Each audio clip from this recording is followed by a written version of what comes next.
Ай мектеп. Вики, бері кел. Вики, бері кел деймін. Дана, сен сөздерді дұрыс айтпай қате сөйлеп тұрсың. Қате? Аға, мен Вики бері кел деп айттым. Ол сөздер солай жазылады. Иә, жазылуы бойынша дұрыс. Бірақ сөздердің айтылуы мен жазылуы барлық уақытта бірдей бола бермейді. Қатесіз сөйлеп, қатесіз жазу үшін мен саған дыбыс үндестігін үйретейін. Сөз бен сөздің, түбір мен қосымшаның арасында қатар келген дыбыстардың бір-біріне ықпал етіп, дауыссыз дыбыстың көрші дыбыспен өзара үндесіп айтылуын дыбыс үндестігі дейді. Вики, бері кел. Ал мынау басшы болып айтылады. Бірақ жазуда түбірлер сақталып жазылады. Ал қатаң Қ, К, П дыбыстарын аяқталатын сөздерге дыбыстарынан басталатын қосымшалар жалғанғанда Қ, Ға, К, Г-ге, П, Б-ға ауысады. Және дыбыс үндестігі бойынша түбірі сақталмай жазылады. Мысалы, құлақ, құлағым, жүрек, жүрегім, доп, добым болып өзгереді. Мен де осылай жазып жүрмін. Бірақ дыбыстардың өзгеріп кеткенін байқамаппын. Сенің бері кел деп айтқаның, құлақым, жүрегім деп айтқанмен бірдей қате екенін түсіндің бе? Иә, дыбыс үндестігі бойынша қате сөйлемеу үшін не істеуіміз керек? Ол үшін өзім білетін біраз мысалдар келтірейін. Қатаң Қ, К дыбыстарынан кейін дауысты немесе үнді және ұяң Ж, З, Д дыбыстарынан басталатын сөз я қосымша келетін болса, Қ, Г болып, К, Г болып айтылады. Мысалы, Ағырыс, Ағнұр, Ақжан, Ақдәулет, Бегайдар, Бекзада, Бегнұр. Менің сыныбымдағы Ақнұрдың өзі де атын Ақнұр деп айтады ғой. Сен оған қате сөйлемеу керектігін түсіндір. Жоғарыдағы мысалға керісінше, қатаң дауыстыларға аяқталған түбірге Г, Г, Б дыбыстарынан басталатын түбір тіркесетін болса, Г, Қ-ға, Г, К-ге, Б, П-ға айналып айтылады. Мысалы, Сәтқали, Ақгүл, Жеңіспек, Отбасы, 75. Н дыбысына аяқталатын сөздерге Б, П дыбыстарынан басталатын қосымша немесе сөз тіркесетін болса, Н дыбысы М болып өзгеріп айтылады.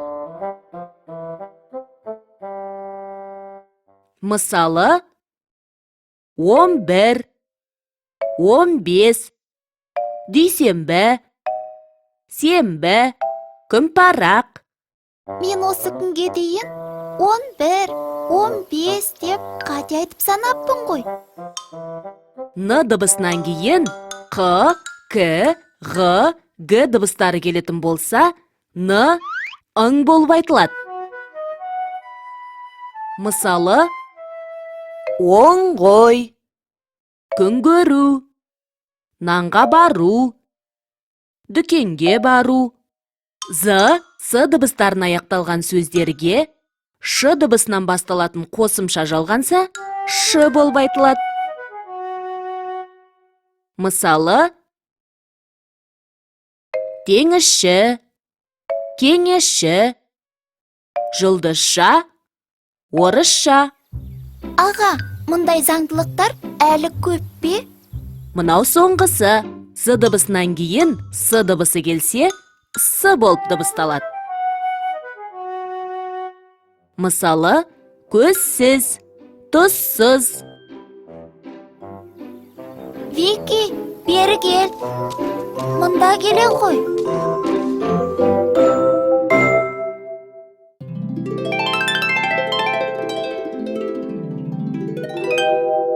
Қайталайық. Дыбыс үндестігі.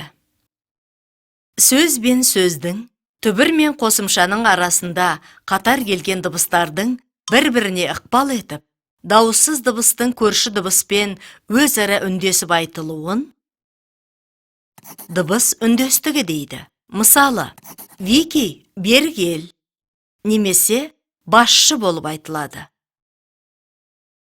Кейде сөздер дыбыс үндестігі бойынша жазылады. Мысалы, құлағым, жүрегім, добым.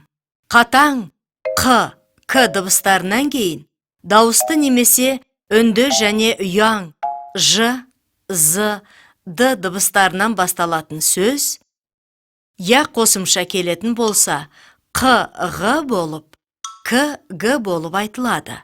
Мысалы, ағырыс, ағнұр, ақжан, ақдәулет, бегайдар, бекзада, бегнұр. Қатаң дауыстыларға аяқталған түбірге ғ, г, б дыбыстарынан басталатын түбір тіркесетін болса, ғ қға, г кге, б пға айналып айтылады. Мысалы, Сәтқали, Ақгүл, Жеңіспек, отбасы, 75.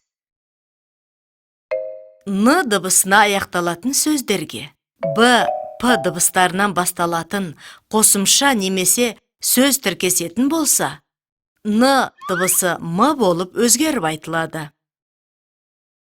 Мысалы, 11, 15, дүйсенбі, сенбі, күнпарақ. Н дыбысынан кейін қ, к, ғ, г дыбыстары келсе, н ың болып айтылады. Мысалы, оң ғой, күн көру, нанға бару, дүкенге бару. З, с дыбыстарына аяқталған сөздерге ш дыбысынан басталатын қосымша жалғанса, ш болып айтылады. Мысалы, теңізші, кеңесші, жұлдызша, орысша. З дыбысынан кейін с дыбысы келсе, с болып дыбысталады. Мысалы, көзсіз, тұзсыз.